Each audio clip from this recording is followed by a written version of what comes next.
What's up, y'all? I'm so excited about the guest we have here today. My girl, Karley Berry. Miss Berry. Miss Berry. Me and Karley worked together as interns at the MEAC back in, what year was that? 2018? 28, whatever it was. I was amazed by her story. Stop. I was amazed by how she got there. My girl, let me tell y'all a rough little story about Karley. Karley went to Penn State. Karley got her undergrad at Penn State. I did. She went to law school at the South Carolina. She realized that she got through law school and realized she didn't want to practice law. Mm-hmm. This girl took an internship. Did you hear that? This girl took an internship With a law degree. With a law degree to navigate your way back through sports. And now here you are, thriving. NFL headquarters in LA. Shout out to the promo, my girl. So talk about that process. Like, talk about your process through undergrad and grad school and where you are today. And really, please emphasize on taking an internship. Yeah. Well, first I want to say this is amazing. I'm so proud of you. One of the things I think I had to learn as I was trying to navigate my professional career was I always put an emphasis on networking up, right? And networking for people that I felt like could do something for me. And I heard at some session or forum, how important it was to network across. And this is why you network across, right? Because we started as interns together. And then here you are, the owner of a podcast, and I'm now a director of football operations at the NFL. But we started together as interns and just nurtured that relationship. Right. So I think that that's super important. My story is an interesting one. I have always loved sports to my core. Was never a serious athlete. I ran track in high school, but I was never really serious about it. It's okay. It's okay. Got us to where we are. I grew up in a football family. My grandfather played football. My dad played football at University of Pittsburgh. And then we just, Sundays, that's what we did. So for me, football is something that I've loved since a really young age. So I got to Penn State, and funny enough, this was happenstance. My brother goes on a recruiting visit while I'm a student at Penn State. So he goes to Penn State for a recruiting visit. I go on the visit with him. Because I love football, right. I know the program, I know the people in the building. We're walking through his visit, and they're like, yo, Karley was good. I'm like, oh, this team won this year and whatever. And the woman who's walking us around is like, you know this program pretty well. I'm like, yeah, I love football. My mom also went to Penn State. So she was like, yeah, you should call us about working here. And I was like, okay. So the first Sunday that I worked with the football team, right, it was an all-day affair, 5 a.m. to, 6, 7 p.m., not getting paid. And I loved every second of it. And that's when I was like, this is what I want to do with my life. Because if I can work for free all day long as a college student when I can be out drinking somewhere and enjoy it, this is for me. So that really got the, even though it was happenstance, that's where And I'm going to stop you for a second, because it's funny you say that, because I remember S.A. Igadosa, she was my mentor. She told me that the industry that we work in is people who are literally willing to take our spots for free. For free. Yeah. So you know how hard you have to work to, one, get in a position, and two, you have anybody that's willing to move across the country to work for free, for volunteer work, just to be around the industry, because it's so cool from the outside looking in. I just want to point on that, because it's hard. Yeah. Like when you factor in being a woman, being a black woman, on top of that, you have people that were literally, I don't have to get paid. Yeah. And then you have people that come from generational wealth, and it doesn't matter. And then you have people like us that had to bartend up until I just stopped a couple months ago. No, it's a really good point, right? Like, one of the things I always tell when I talk to students about wanting to get in sports is how badly do you really want this, right? Because the point that you're talking about means that you're always easily replaced. If people will take your job and not even want any money for it, right? This is an industry that everybody wants to work in. So I always ask people, you think that you want to do this and this feels really sexy and cool to you, but what are you really willing to do? Are you willing to get a law degree and then take an internship and bartend up until you can get a better position to stay in sports? Because that was our life. That's what, because that's what we did. Right. And for me, like, that was a no-brainer. But to your point, there's a deeper systemic issue, which is in order to get in sports, a lot of times you have to do opportunities that are internships that are unpaid. And for us, that's not always feasible. And that's a bigger issue that, you know, I can't solve for, but is definitely a part of our industry as well. Right. But yeah, so I get through Penn State, I get a degree, didn't know what I was doing, right? So I knew I wanted to go to law school afterwards. So I majored in sociology for no reason other than I did. And I didn't want to do poli-sci. And then I I got into South Carolina Law School. My parents were living in South Carolina at the time. So I got there and I knew enough about the industry to understand, like, you have to stay connected. So I was like, okay, I have to get an internship. And unlike my counterparts, right, you have career services that help you get jobs at law firms. Mm-hmm. I didn't really have anybody in career services to tell me what to do in sports because, like, sports law internships don't necessarily exist. Right.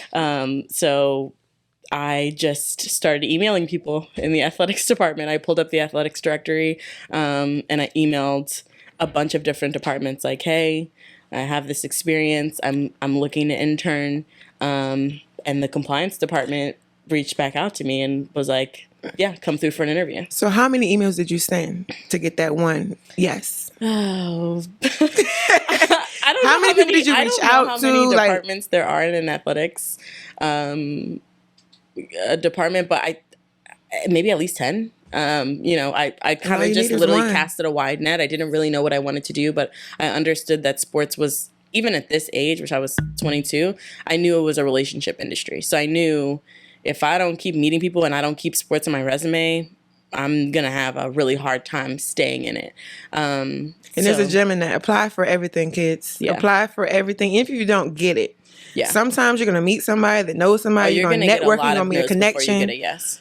It happens. It's a part of it. And a lot of people, we don't talk about that, though. Yeah. We don't talk about. You have to know that that's a part of the process because you'll get discouraged. When I graduated from law school and I started applying for different positions, I felt so qualified and I was so offended. Like, you don't care about my law degree? You didn't see my resume? Right. I went to Penn State. That's a Power 5 football program, one of the best in the country. I went to South Carolina. That's an SEC school. That's 2 Power 5s. Like, what else do you want from me? And I thought, well, I'm a shoo-in. And what we don't talk about enough is it doesn't matter where you go to school.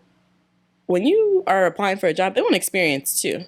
So I kind of overshot myself in thinking, I've got a law degree, I'm 25, I've got a few internships on my resume, I'm a shoo-in and I was applying for appropriate roles. I was applying for assistant director of compliance, where I had direct experience and it wasn't too high on the totem pole. And I was not getting those jobs. And I was doing fairly well, I think, in the interview process. One thing about Karley, she gonna kill an interview, okay? I've seen her do it with my own 2 eyes. I like to think that I'm a pretty good communicator, and I still was not. I applied for so many jobs that summer after law school, and I just was in shock about, like, why am I not getting a role? And that had to be humbling. Oh, I'm gonna let you say humbling because that is exactly the word that should be used. I was just in shock because I did all of this. I went into depth. And it's funny, my dad's in sports and he told me a long time ago, it's just a relationship business. And I was like, please, these degrees that I'm gonna have, they're gonna do it. It's not the case. You need experience. You have to volunteer. You have to get internships because you're going to get out of school and they're going to laugh at that degree. Not that it doesn't matter, but alone, it doesn't hold the weight you think it holds. And to your point, a lot of kids that come out of school with I came out of school with championships. They don't care about that. That's cool. I was a MEAC, 2-time MEAC champion, hometown kid. Awesome. They don't care about that. Yeah. They don't care. And a lot of kids need to know. And it's a hard reality. Because you go from being up here, the superstar athlete, and everything that you do, all-time player this, all-time player that. I'm going to get a job because of who I am. Yeah. I will say this. I do think that companies value being a student athlete in general because it shows to them that you have the ability to manage time. I be feeling like that's an accessory. Just to be throwing that out there to get me apply. I do think it's very real. To be able to spend the time that you guys spend practicing and manage an academic schedule, I do think that companies value that. Not heavily, but they do. I do think that they take some consideration to it. But yeah, so I graduated from law school in 2018. I also did another internship with Paradigm Sports Management. So I'm like, I've got it in the bag. Start doing these interviews for compliance positions, not getting them. I get an interview at Norfolk State. And I go up there and we hit it off. It was... What was the position? It was a director of compliance. Mm-hmm. Shout out to Alicia Tucker. She and we really hit it off. It was a great interview. And I think I was like, oh, this is the one. I got it. And you were HR was like, she doesn't have enough experience. Not in Norfolk State. Because when you're talking about HBCUs, right, as a director of compliance, you are running the department. Absolutely. It's not you are a team of many. So there's a lot of expectation, right? And so I did not get that job, but I think she was like, okay, this girl's got something. So, the now commissioner of the MEAC, Sonia Stills, reached out to her like, hey, I'm looking for an intern. Do you know anybody? And she thought about me. And I didn't have any other options. I mean, I don't want to say I didn't want to go. We went from director of compliance to an internship. Yeah. Well, I mean, I was an intern at South Carolina, but I'm thinking I've got a law degree now, so I should be able to level up. That was not right. That was not the. But once again, we go from applying, hitting it off for a position for director of compliance to I have another position, and it's it. Oh yeah. It was athletic administration intern. How did you receive that though? I think you have to. I'm a woman of faith, right? And one thing I do believe that God has always done in my life is only present the opportunities that are for me. So when I look at college, when I look at law school, I only had one choice in both instances, actually. And to me, that is his way of guiding my path. So I think I found some comfort in like, well, if this is the only option I have, then I'm probably supposed to go there. And it actually turned out to be exactly true. But yeah, it was reality-wise, it was hard, right? Because I looked at what they were paying and I was like, I'm an expensive girl. I cannot do everything that I need to do with that salary. And, I grew up in a middle-class family, so I never really had to work. Right. And so now I'm in a position where I'm like, okay, if I want to afford the lifestyle that I'm used to, I've got to get a second job. And you did. I did, but girl, I did not want to. But I did understand, again, I could go work at a law firm. I love sports. This is the one thing that I can work all day and not make a lot of money, and I love what I'm doing. So there was something special about that. My dad and I had I think when I went to them and I was like, hey, I don't want to practice law. They were like, after you just went through law school. What do you mean, babe? This is a 3-year program. It was what I talked about doing my entire life since I was 13. My first email was Karley_law13. That's when I decided I was going to be a lawyer. And let me tell you something. If I can say anything, don't do that. I decided at 13 I was going to be a lawyer because I had good communication skills and I was smart. That is not how you decide what you're going to do for the rest of your life. Your job takes up 8 hours of every day. That's a lot. You need to do something that you're passionate about, that you're naturally skilled at. And I just was like, oh, I'm going to be a lawyer. I had no real idea of what that meant. And then I went to law school and I talked to a lot of attorneys. And they said, in some instances there's a lot of alcoholism in this field, which scared me. And then 2 was like, yeah, it's pretty miserable every day, but, it's good money. And I was like, I don't want to be miserable every day. Like, that's their reality, though. That's their life. But I didn't do the research. And that's, today when I talk to students, it's one of the biggest things I tell them. If you think you want to do something, that's fine. Call somebody that does it. Please. Ask them, what's your day-to-day? How did you get here? What skills do you need to do this job? Do you enjoy your work? What are the positives that come with this position? What are there's a challenge with every job. ask what the challenge is. I want to know what your worst challenge was. Like before the you lowest decide. place I want to know everything. Before you decide. I picked a career at 13. I didn't know anything about the world. I didn't know anything about anything. Couldn't even drive. I'm not lying. My dad was taking me to the parking lot. Okay. I was doing a little something. I was doing a little something. So you could drive. Okay. But I didn't know anything about the world, and I hate that society makes us choose at 18 to pick a major, and we don't know enough. But when I talk to anybody who wants to do something now, just ask. Do your research before you sign up for it, because I had a crisis in law school when I realized halfway, oh, I actually don't want to do this. Now I picked a second degree that was super transferable, so it afforded me to be able to do a lot of other things, but I didn't know that at the time. So that was a freak out. Get the job at the MEAC. That's where we met, y'all. We were both interns, overqualified interns. And it was, but we had a blast. We had a ball. That, looking back, working for the MEAC was, I found myself, I feel like, I don't think Karley knows this, but I learned so much just by watching you. Watching how you moved when we went in a room. Because a lot of people don't know this. I was very antisocial at one point. I think you remember that. Okay. You said it. I mean, at one point, when it came to professionalism, I could talk your head off, right, in a setting like this. But when it came to putting myself in front of people to speak, you know, I was a little, Karley, what I say, how I do this, how I do that. And just by watching you move so effortlessly, and you really knew what the power of networking was before I think I understood the power of it. I'm going to tell you why. I heard someone say before, dress like, and I applied this more broadly than just dressing. Dress like the job that you want, not like the one that you have. And so you can probably attest to that. I was in the MEAC like I wasn't an intern, but I was. And that's because I knew I wanted to be more than that. So I tried to hold myself like I was a full-time employee. And you know what's crazy? A lot of people, I don't think to this day people knew that we were interns.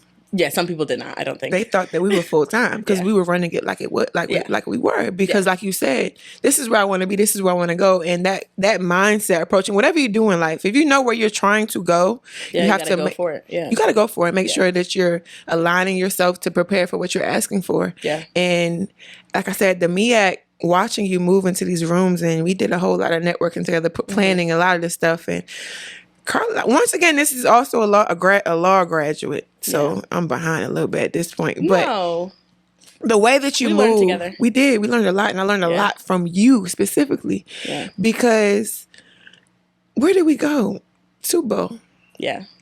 So we were lit. Super Bowl in Miami. Interns. The interns had an opportunity to go work with the NFL headquarters at one of the biggest stages in sports.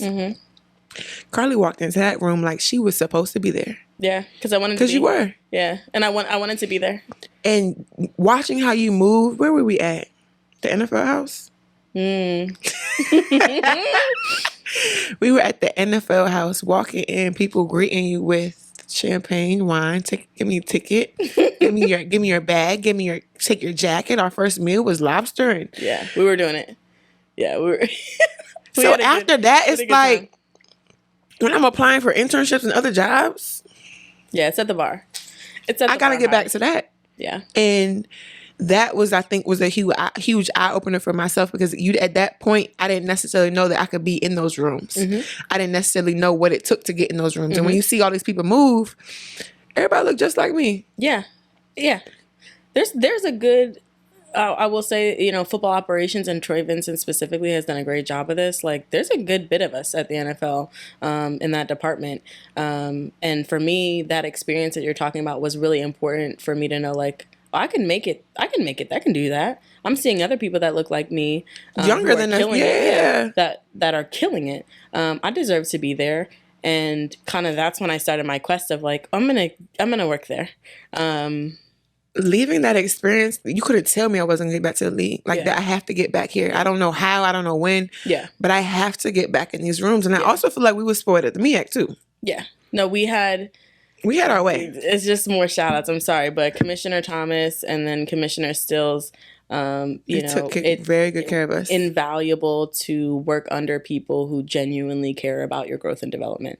And those two individuals, I will always credit them with my earliest professional development experiences, because I had the foundation, because I had the degrees, but I didn't know what I was doing in the corporate space. I didn't know. And they just gave us the space to figure it out, guided us, tell us what you do, what you don't do. To make mistakes, opportunities.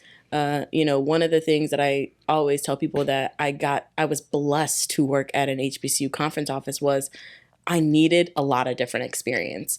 And, when you go to some of the bigger level conferences, right, everybody has their role. They have the money to hire a lot of people. And then that means that you need to stay within your lane. And, being at the MEAC really, I felt like I was exposed to marketing, to legal, to communications, to running events. Whatever we needed, whatever we wanted to do, we did. But that set me up to be able to then have an interview with the NFL and be able to talk intelligently about what my experience was. But that was because they gave... Here's what I feel like sometimes young people don't understand, because we can be stubborn and feel like we're owed things. Like, I just went in there and worked. I was an intern for a year and eventually became full-time, but I was not looking for credit. I was not looking for... When someone gives you an opportunity and exposure to something, that is a gift, because that is what you need to then get you to the next level. Exposure. So I feel like a lot of times we can go into a space like, oh, I gotta get paid. I know what I'm worth. No. You need to get some. Yeah, you need to get some experience. You need to learn from somebody who's been doing it for a while, who has wisdom, who can teach you. I'm 30 now, and I still feel like I don't know enough.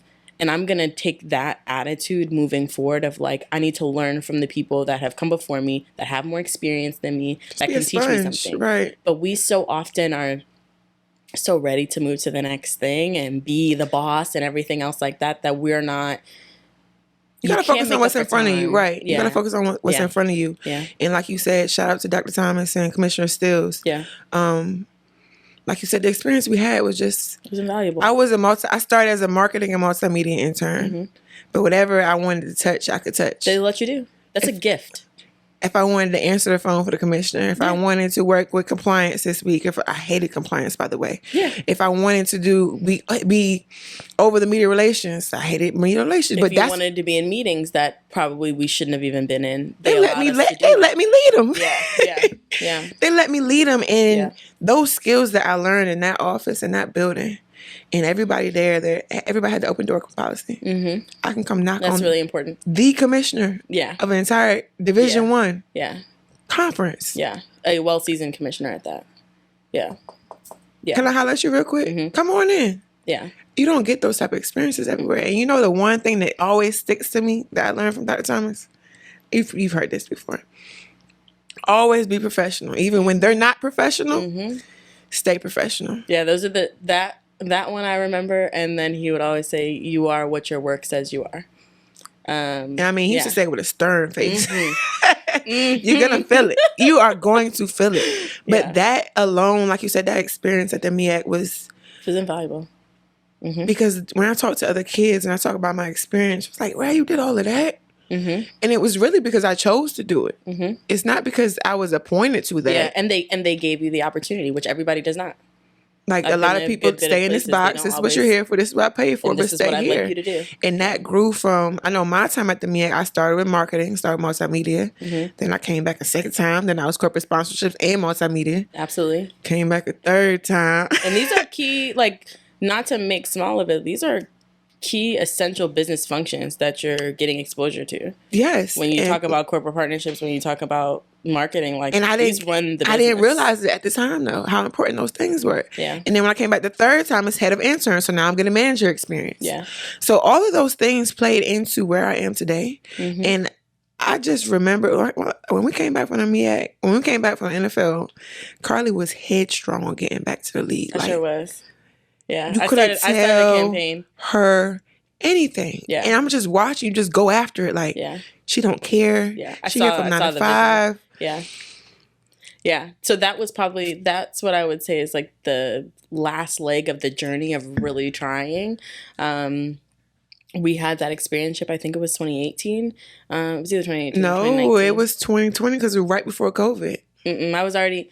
maybe it was 2019 or 2020. It was. So we had that. You're right. I had met someone at the NFL a year prior to that experience, and she was super gracious. Natera Holloway. That's what I was about to say. We worked with her for an event, and she allowed me to come to the office.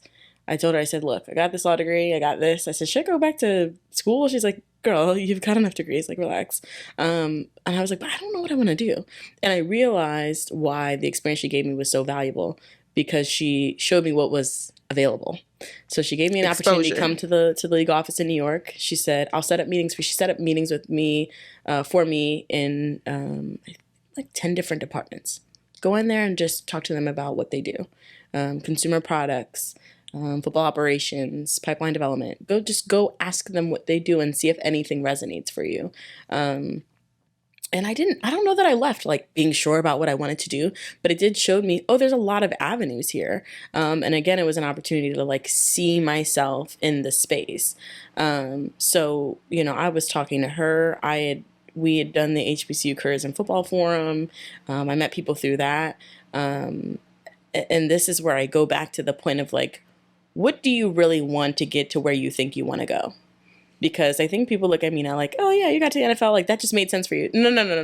I worked for That's a what year. You see. Yeah, I worked for a year. I met people. I kept calling them. We paid our own way to Miami.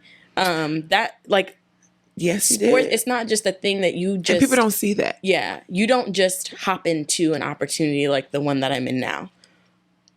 When you talk about taking a second job to be able to do this, that's the kind of energy that you have to give to get these kind of opportunities. And I often meet people that just think it's so sexy and easy, and I'm like, no, like that's what it looks like, isn't it? Yeah, that's what it looks like. It looks so fun and so dope and so cute. I'm several years in at this point, and if they need me to FedEx something, I still do it. And that's what's expected of you in sports. It is a team mentality. It is all hands on deck. And if you get too big for your britches, people notice that. If you get to the point where, look, I'm a lawyer. I don't tell anybody I won't do anything. At this point, I don't tell anybody, that's not within my job description. And if you don't have that mentality, this may not be the space for you. But that is another thing that I feel like when I talk to people, I try to tell them, like, this is not always sexy. Sometimes being in sports means running credentials. Are you cool with that? And you have to, because sports is just so well-rounded. People just see coaching. Yeah. They see marketing, maybe. They the see big one. You say the production, and I don't even think they see production for real, to be honest with you. Yeah. It's a lot that goes into it. It's a lot that goes into it, these games. And coming from our background, of course, we know what goes into it. But from the outside looking into a little girl, a little boy, she works for NFL. The stars and the lights. Yeah. You have no clue what it took to get there. And that leads me into my next point. You touched on the HBCU Career Forum. Let's talk about professional development opportunities. Do you remember the time that I slept on your couch in Atlanta? Because I took a bet on myself for the Women's in Empowerment right before a celebration bowl. When we had the Women in Athletics Professional Development Workshop for the MEAC. Yes. So yes, you sure did. So the MEAC gives you 1 or 2 professional development as the intern opportunities. 1 for sure. I think 1. Were you still... I was still interning. Okay, yeah. I think we didn't send everybody that year, and she made her way down there. Listen, so I had to make a choice. So the HBCU NFL Career Forum was on a Friday. The workshop was on a Monday. They said, well, you're going to be here, blah, blah, blah. I said, wait a second. I'm not going to be there on Monday. Yeah. Well, we can only pay for Friday through Saturday. Yeah. Like I said, I slept on Karley's couch. In her hotel room at the Marriott Marquis for 3 days. Yeah. Because I had to bet on myself. Yeah, what are you willing to do? That's what it's going to come back to. And it was that week that I met Jachelle Mitchell. Shout out to her. And she's the reason why we got the experience. So that came full circle, but back to the importance of putting yourself out there, taking a bet on yourself. and really investing in yourself. Yeah. Talk about those experiences that we had, whether it be with the NFL, whether it be with the HBCU Career Forum. We were allowed a lot of different things through the MEAC. Yeah. But talk about the importance of that, because a lot of kids don't see the value of applying for these conferences, going to these conferences. I don't have money for this. Invaluable. Yeah. And I feel like during that process, I had to change my trajectory on why I was going. I used to go in with, I gotta get a job, Mm-hmm. And then I came out with like, you know what, this is not working. Mm-hmm. Maybe I should just focus on 5 connections. Yes. That could lead me to a job and build off of that. So talk about that process for you. Point blank period. And I can't say this enough. Sports is a relationship industry. You can be Say it again for the people in the back, please. Knowledgeable and experienced individual. These jobs are highly coveted. What separates you is who you know and who knows you. And who knows you? That's why that's important. You have to put yourself in those rooms. And that's the value of what you said. Yeah, if you guys are going to pay for me to get down there, I got to find a way to get there, right? Because my next connection that's going to get me to that next level may be in that room. It was.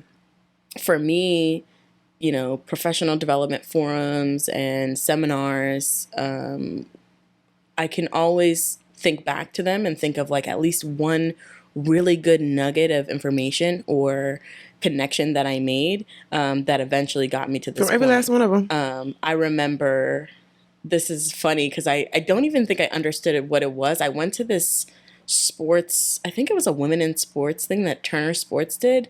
It was production. It was media. I didn't even know. I just saw sports and was like, all right, I'm going to go. Right. And it was not at all really for anything that would work with my background. Didn't know that. Right. But had you not known? Went down there.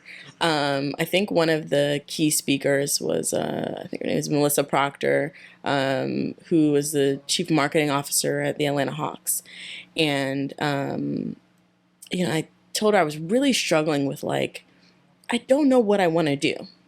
How can I be intentional about the way that I'm moving? I've got this degree. I don't even know what I can do with it. Like, I'm nervous. And she said to me, she's like, this lady's C-suite for the Atlanta Hawks. And she says, I'm 50. I don't know what I want to do either. And that little piece, that's the only thing I really got from there, because everything else was media. Wow. But it gave me the permission to stop trying to figure it out. Before then, I was really down on myself because I was like, I don't know ultimately where I want to end up. And I thought that not knowing what my end goal was meant that I wasn't moving intentionally. And that's not true. I think if you're constantly trying to better yourself, if you're constantly trying to learn, like I am going to be a learner until I'm off this earth.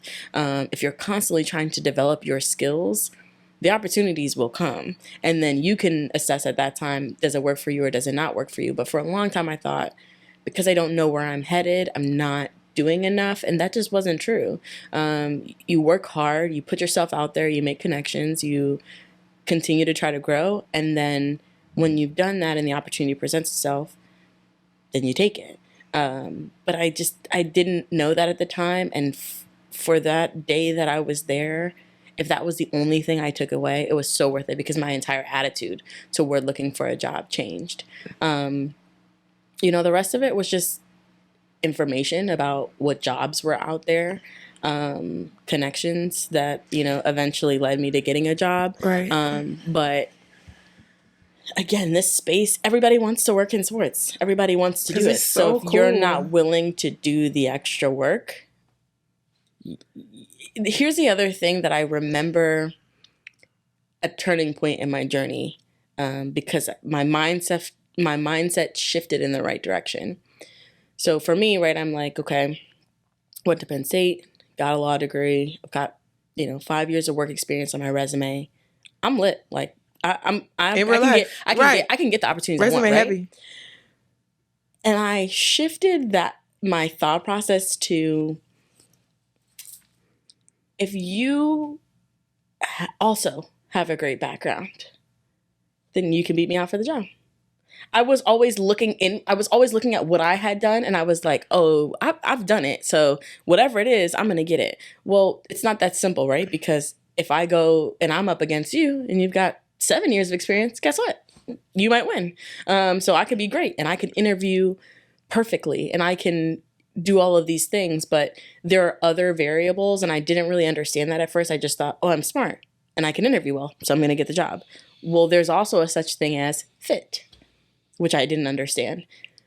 Companies are also trying to see, are you a cultural fit? So sometimes you may not get a job, not because you're not good enough, because they may feel like, this person fits better with, how we function as a team.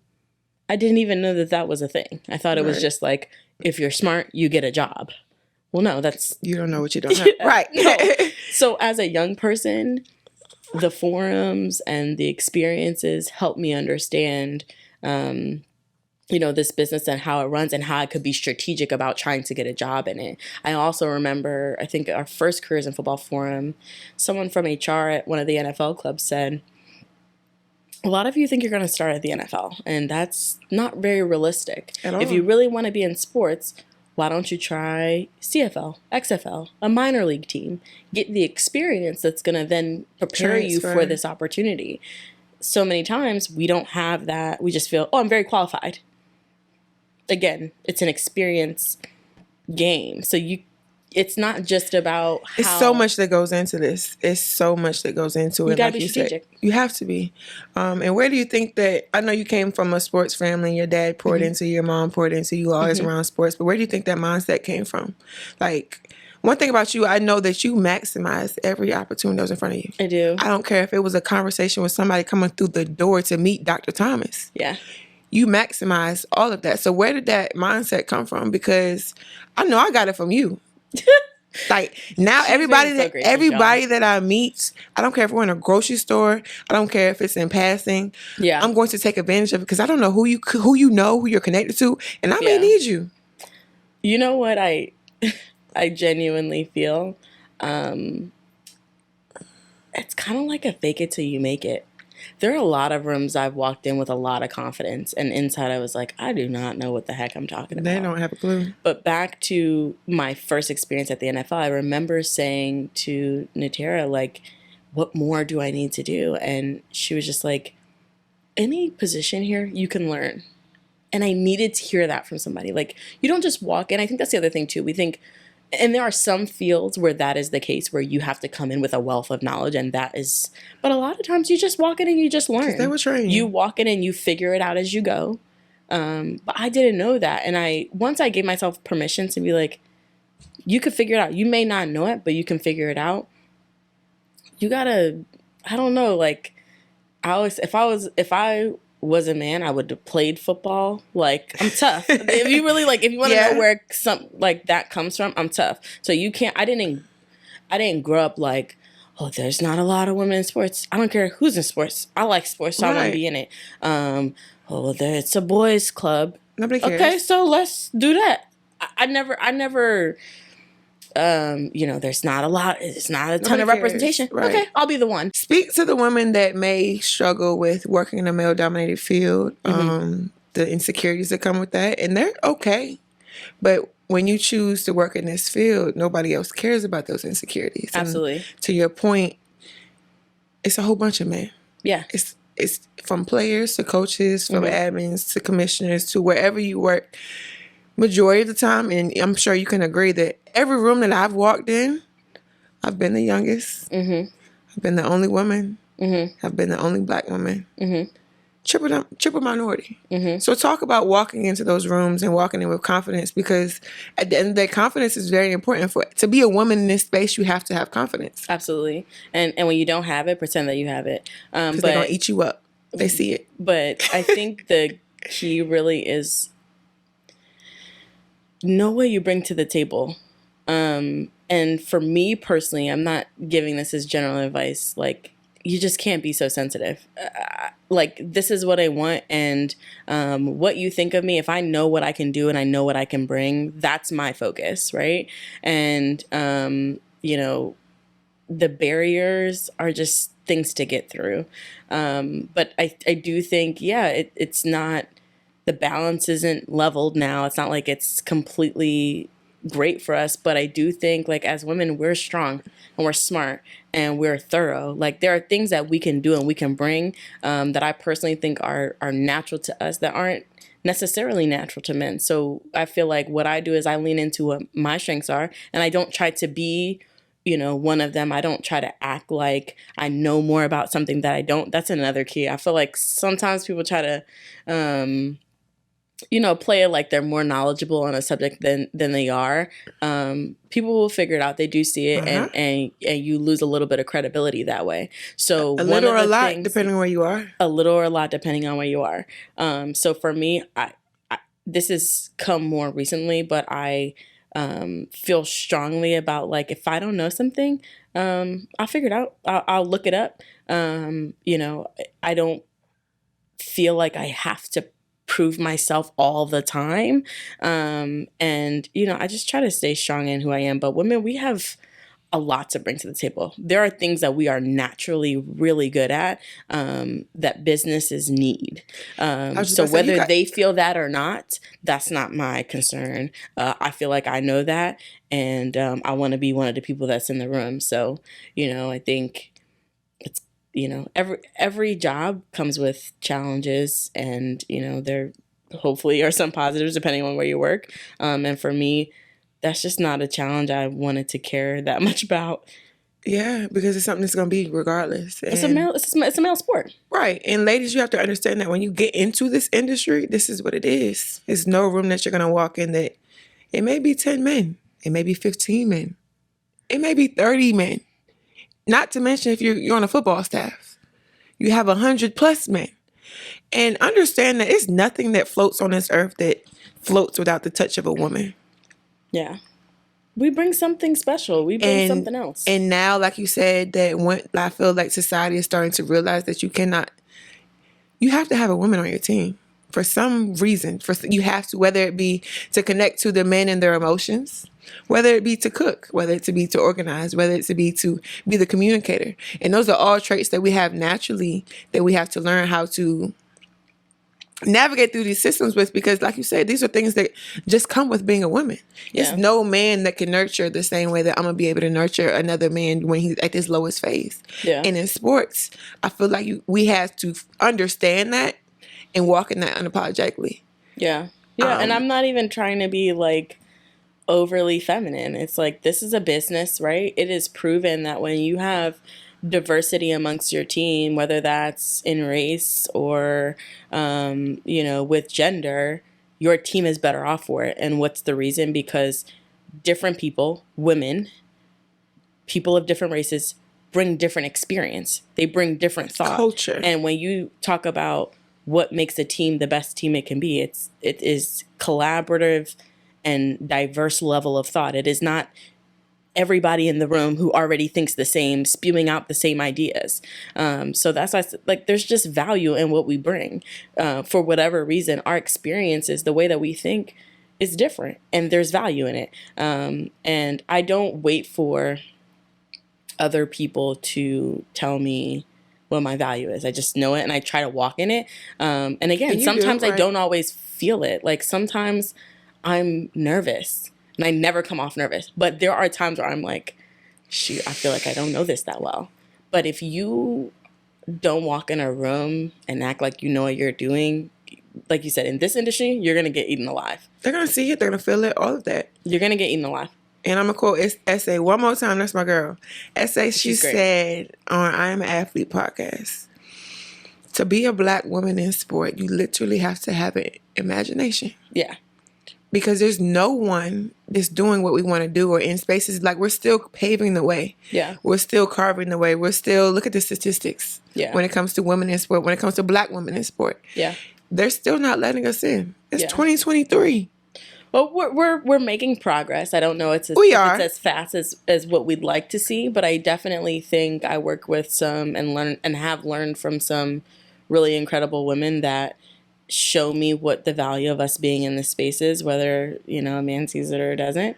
And that's what I choose to follow. The Essays, the Sonias, Kim Field. There are so many women that I can name that have come before me that have really inspired me. Like, that, you know, we look at men and we're like, oh, you need to be tough. You need to be, these women that I know, they're a dog. Like, they do what they do. They do what they do. Unapologetically. Sometimes better than, you know, sometimes better than men. We don't have to talk about it, but that's just what I think. Facts. It's facts. The facts are facts. That's just what I think. The facts are facts. So back to, let's talk about your experience at coming from PWI to the PWIs, working at the PWI. Mm-hmm. Coming over to HBCU culture. I'm glad that you asked about that. Because I got a little drift of it coming from the MEAC going to Georgia Southern. Mm-hmm. And that was kind of backwards from where you had it. You had it from PWI to HBCU. Yeah. So I looked at it more so these kids are ungrateful. Because I came from a space, pretty much nothing. Yeah. And then you walk into, which is, Georgia Southern's a pretty notable name. Yeah. Football and stuff. Mm-hmm. And these kids are taking all this for granted. Well, it is what they know. Perspective. Right? Yeah. It is what they know and they come from. So that's what they expect. Right. But talk about that transition because as we know, HBCU, we operate how we choose to operate. Well, I wouldn't say choose. I would say that we struggle with having the level of resource necessary that would get us to the next level. That's a very more educated experience. That was the educated explanation. I'm sorry. That was it.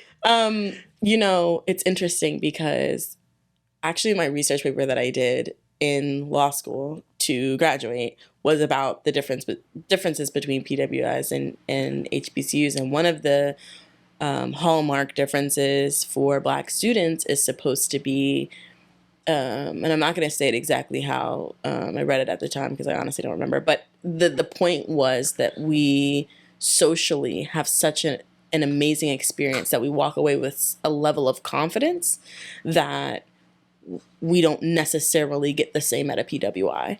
And not having gone to an HBCU, I was like, yeah, well, what does that mean, right? Like, I grew up thinking of college. My dad always told me, like, your degree is what you're paying for is a good name on a piece of paper that'll make somebody who's going to hire you think, oh, they're pretty smart. Like that's really the point. So for me, it was always go to the best school that I can get into.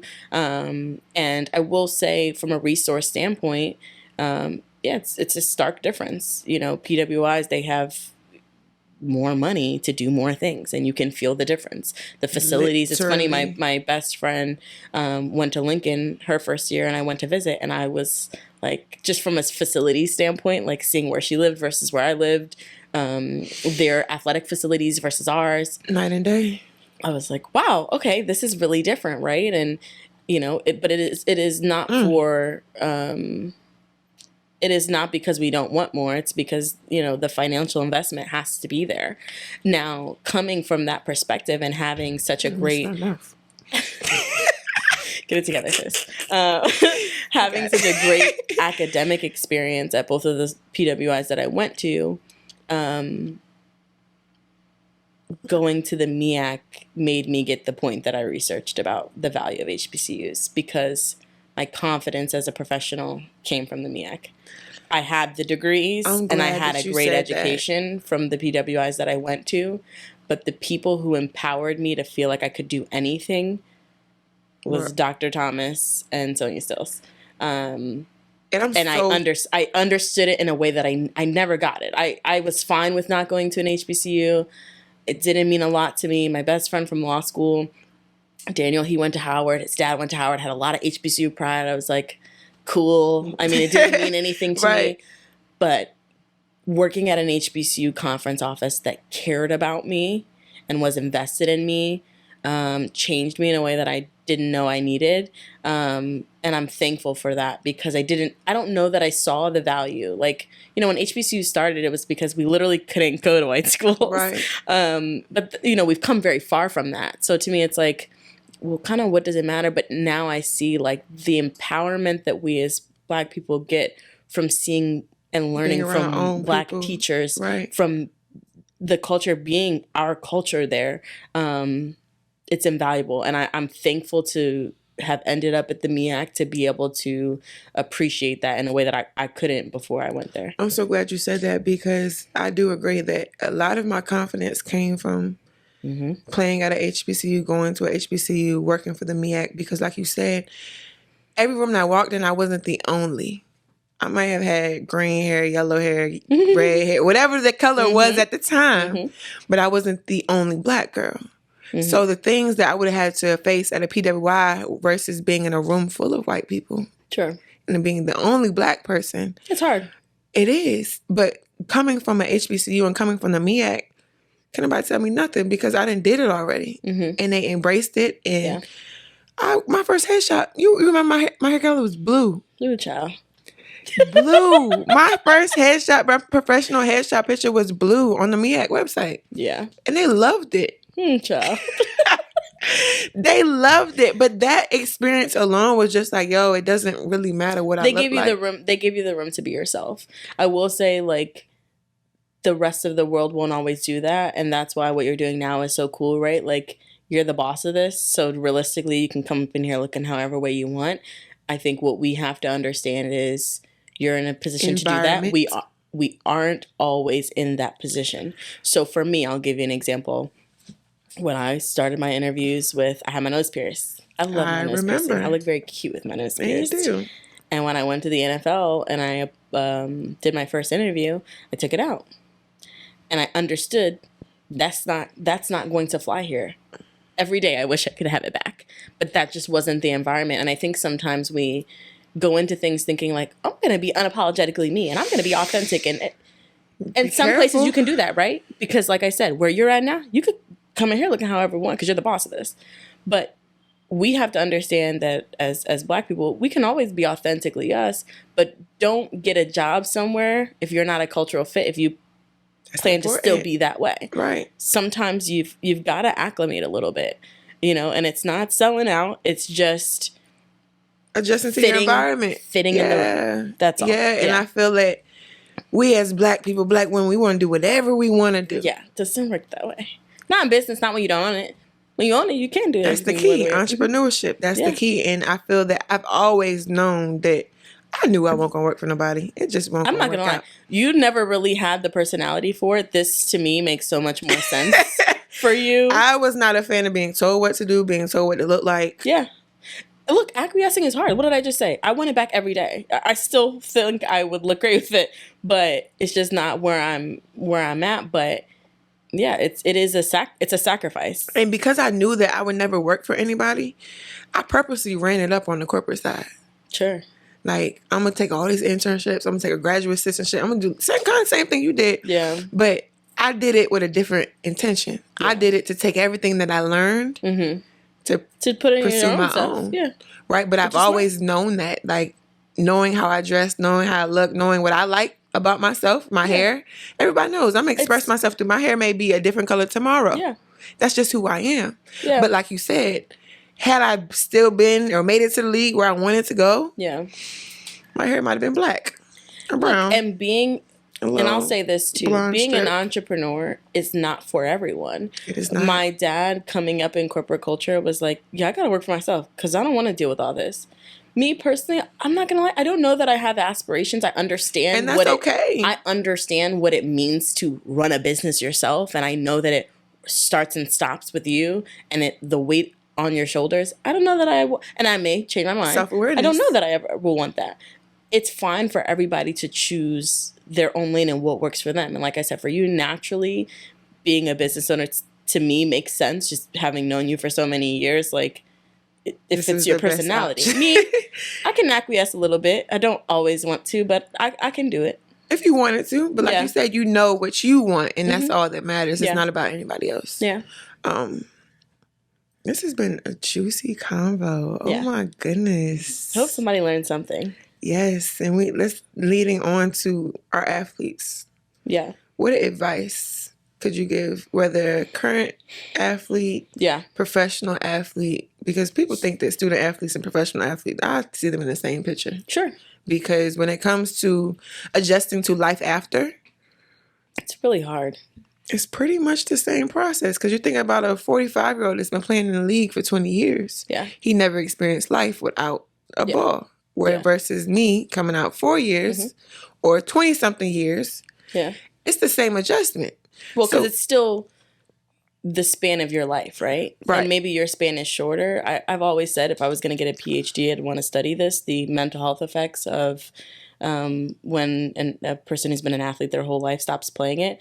And the reason that I say that is because your identity is, you've been doing this your whole life, and then all of a sudden you just don't do it. And that has to take a very strong mental effect on you. And it does. So yeah, that's one thing. I think we need to be more aware and talk more about it before students get to that point where they're making the transition, to just know it's going to be very hard for you to move into a new season of your life where you're not doing something that you love so much and has been such a big part of your life.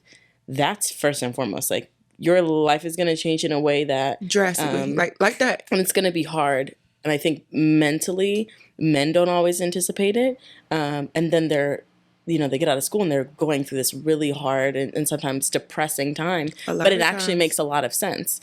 You've been playing football every day, hours a day for your lifespan, and now it's just done and no look in sight of when you're going to do it again. Right. So, that's one thing I would say is, like, be aware of that someday it's going to end, and that, that's going to have a mental effect on you, and just be prepared for that. One of the things I think about athletes is, again, the biggest point that I've made here is, like, sports is a relationship business. As an athlete, you have access to people who want to talk to you, who want to know you. Oh my gosh, if I had been an athlete in college, I would have been running those connections up, because that's when you're actually playing, not afterwards, right? When you start calling people afterwards that say they were going to do whatever things for you, maybe at that point, like, now you're not an athlete anymore. Maybe they don't care the same. Way too late. The exposure and access that you have as an athlete to different people who want to do things for you, make those relationships, build on that, take internships that you wouldn't have been able to get other than the fact that you are an athlete. Because I do think that athletes get not a special treatment, but without a doubt. Without a doubt. So that's another one. Third thing would be, like, and we talked about this a little bit earlier. I paid for my education, and I got, I'm one of the people that was watching to see what's going on with the student loan debt.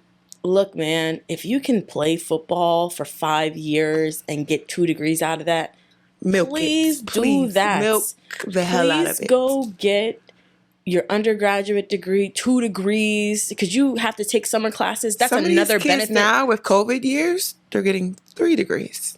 If you have access to summer school for free, that's more credits, go run it up with the degree. Like, I got a lot of debt, y'all. I went to Penn State and I went to law school. I got a lot of debt. If you have the opportunity to really, like, up your education level for free, please get as many as you can within that time period that you're able to do.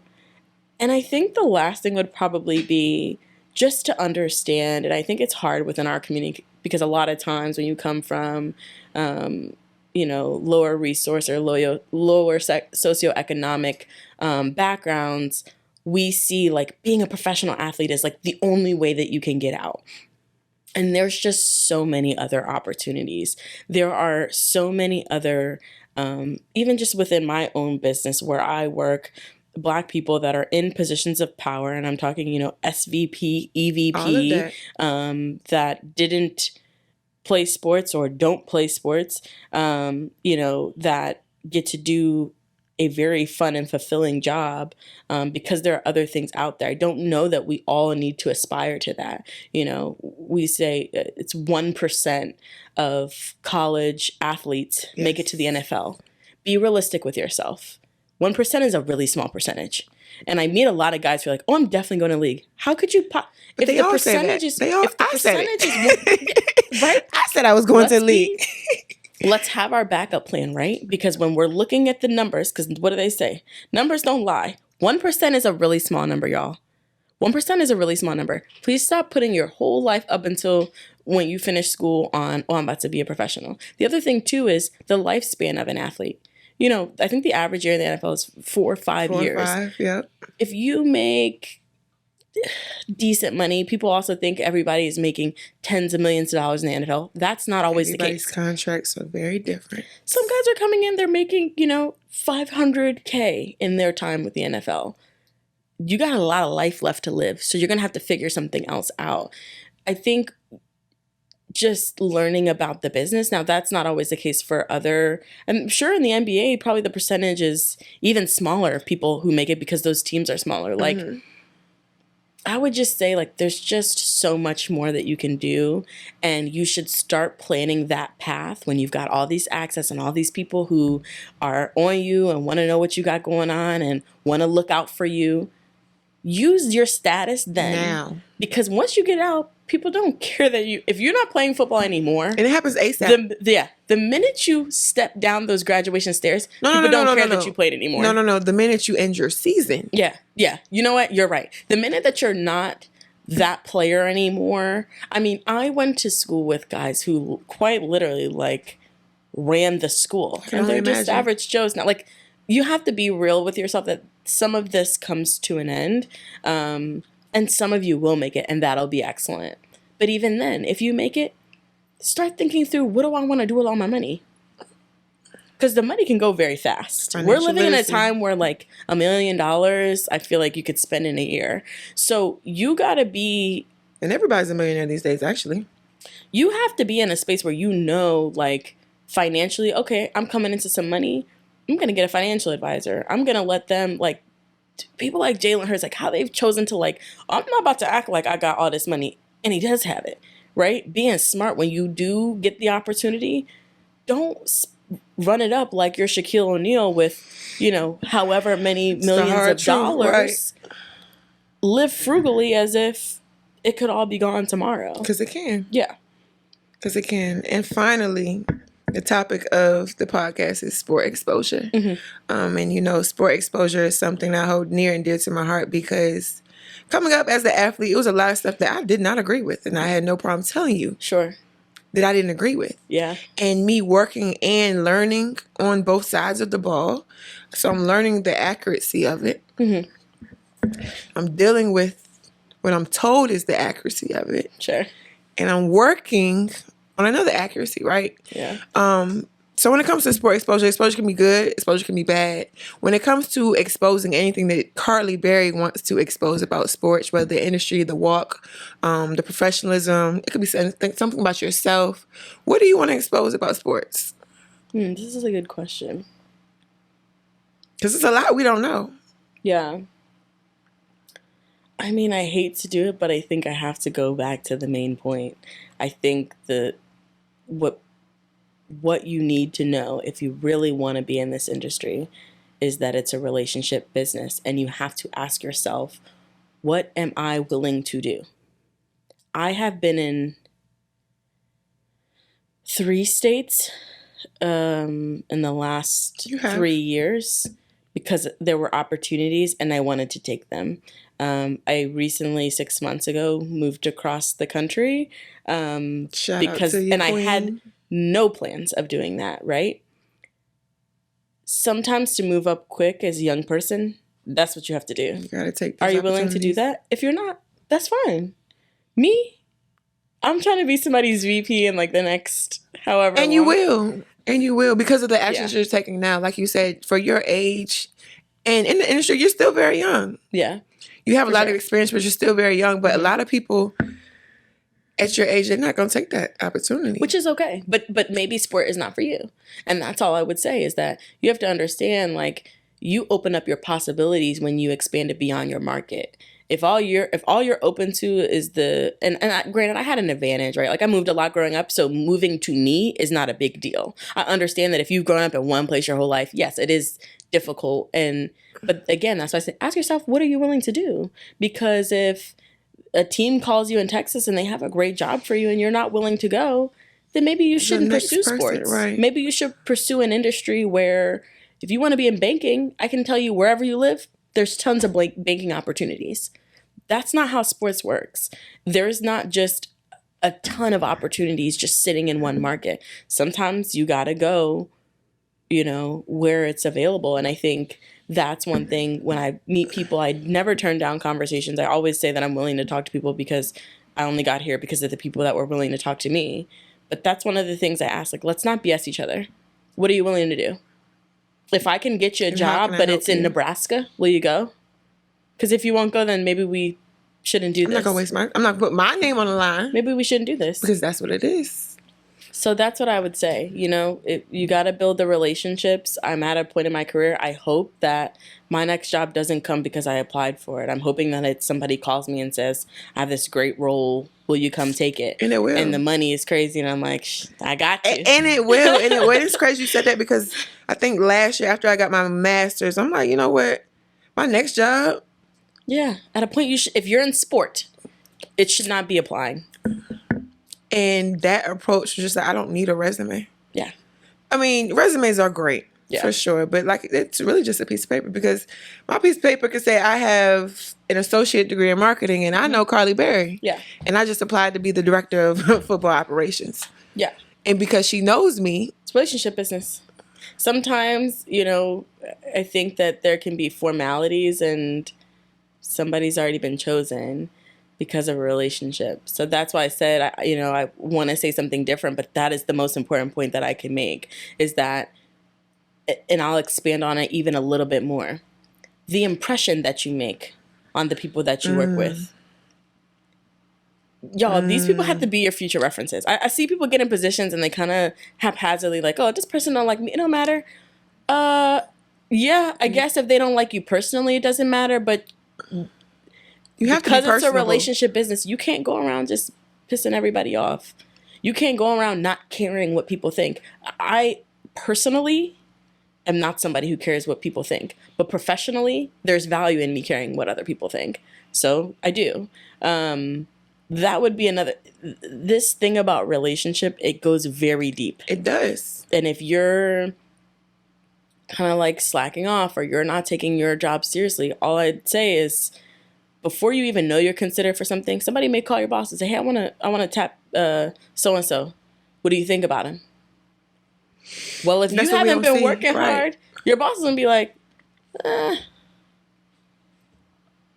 So it's not just about having the relationship. It's building it. It's maintaining it. And it's continuing to work hard and impress the people who are around you so that when it's time for your name to come up in a room, everybody's like, oh, yeah. Yeah, you got to take them. Right. The importance of connections, relationships, once again, back to exposure. And finally, let's talk about an obstacle you had to overcome. Overcoming a challenge. What is the biggest challenge you had to overcome working in sport, climbing the ladder in sport? Yeah. Being on the give back team, giving back to sport. That's also a whole different conversation. But what is a challenge that you had to overcome? And you did, clearly, because you're here. Yeah. Myself. Being in my head, giving myself time to develop. I feel like I've felt like the president of a company since I was 10. And it's like... And you walk like it, too. She walks like it. And I feel that in my body. But one of the things that's happened with time is that I've gained perspective. And it's like, I got to go through things in business before I'm ready. I may be smart and I may be destined, but I'm not ready yet. I feel like I'm an intelligent individual. I feel like I am good at managing people, but I'm not ready to be the head of something. And that only comes because now I really see what it takes and I'm okay with giving myself room to get better. But I think for a while I felt like I had to know everything. I had to be good at everything. I had to, I'm not afraid to, I want to be, it is the imposter syndrome to the max. I'm very much in my own head. And again, I never carry myself that way, but I'm constantly critiquing myself. And actually, my uncle coaches me executively, and he's got me going through this program now that's about positive intelligence. And it's funny because it is exactly what I didn't know that I needed. But it talks a lot about like, what they call your saboteurs, and it's like the way that mentally you sabotage yourself when you're overly critical of yourself, when you make a mistake and you're beating it in like past the point of it being helpful. Showing yourself that's grace. Something that I am very self-critical. Like there's nothing that I don't even think that anybody else could be more critical of myself than I am of me, but that's only valuable to a certain point. So the greatest challenge that I have gone through and continuing to work through is giving myself grace, not letting other people make me feel like, oh, you should know, like, I know what I should know and when I don't. I know when I'm slacking and when I'm not, but it's taken me time to not just take in all critique, because some people just don't want you to think you're capable, and you are. And they will tell you that. And I tell every Black and brown kid, like, there is not anything that you cannot do. Don't let anybody make you feel like you're not good enough or you haven't seen enough, because everybody who's in these roles, they just learned when they got there. They don't tell you that. They want you to feel like there's some secret sauce, and there's no secret sauce. You get there, you pay attention, you work hard, you put your head down, and you learn that way. There's nothing that because you grew up without that you're not capable of growing into. And I feel like that message is not told enough. But I haven't met anybody that's not capable of being where I'm at the NFL. And I hope that for all of us that we just continue to permeate the industry. And, you know, one day it's reflective of, you know, what we're able to do. Well, thank you so much for taking the time to stop by Sport Exposure. Karley Berry, Director of Football Operations, yes, NFL girl. Headquarters, LA. Yes, ma'am. This has been great. Yeah, very proud of you. A lot of exposure, a lot of gems dropped. And I pray that another student athlete of any type, got something from this conversation, because this is a networking queen. This is it. Right. She gonna find a way to have a conversation. I don't care if we're in the hallway, if we're in the bathroom. Sometimes you only got 5 seconds. If we're fixing our lashes in the Ben Stadium suite, I'm gonna meet somebody, and that's the approach that you have to take as student athletes, as athletes, and nobody tells us that. Every chance could be your only chance. Thank you so much. Love you, sis. Love you more.